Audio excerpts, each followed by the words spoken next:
The governor recently signed a law that requires student athletes to be pulled from games immediately if they suffer a possible head injury in the game, and they can't play again until a doctor clears them. It's a step to protect young athletes from concussion, brain damage, and even possibly death. Dr. Lloyd Zucker of Boca Raton Regional Hospital joins us to explain the dangers and the medical dangers of a bump on the head. Doctor, thank you so much for joining us. Good morning. Very interested in this because I actually had a concussion during high school football, so times have changed now, and this is a big step toward it. But first, let's talk about what a concussion is and what can cause a concussion. Any blow to the head can cause a concussion. And when you and I look at it or hear it discussed, it's a transient disorder of the brain's ability to function.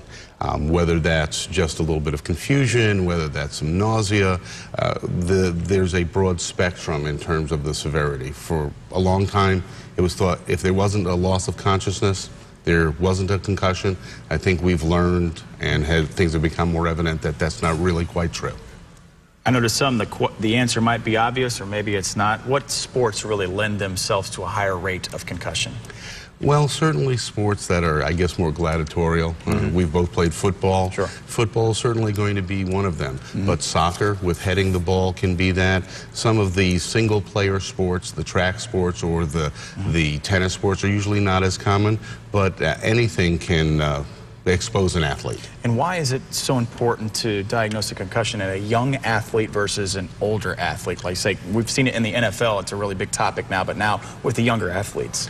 I think that we believed, and our athletes did as well, that maybe the younger athletes weren't as susceptible to what's going on, but we've seen some cases, some very unfortunate cases, where younger athletes have been significantly injured long-term by not paying attention to the very same rules that our star athletes are now looked at with.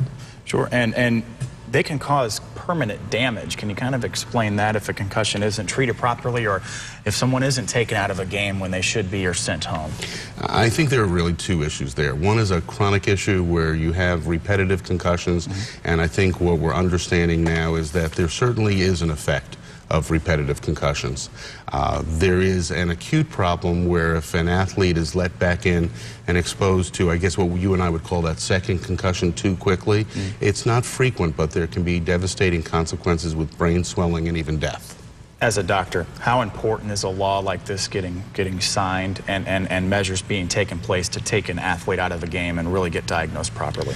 The law is essential, but what the law creates is awareness. It creates a level of responsibility for coaches and trainers, whether it is a junior high, college, or professional athlete, to make sure that that emotional drive that you and I felt on the football field to get right back in and do what we have to do isn't the motivator in sending somebody back in too early.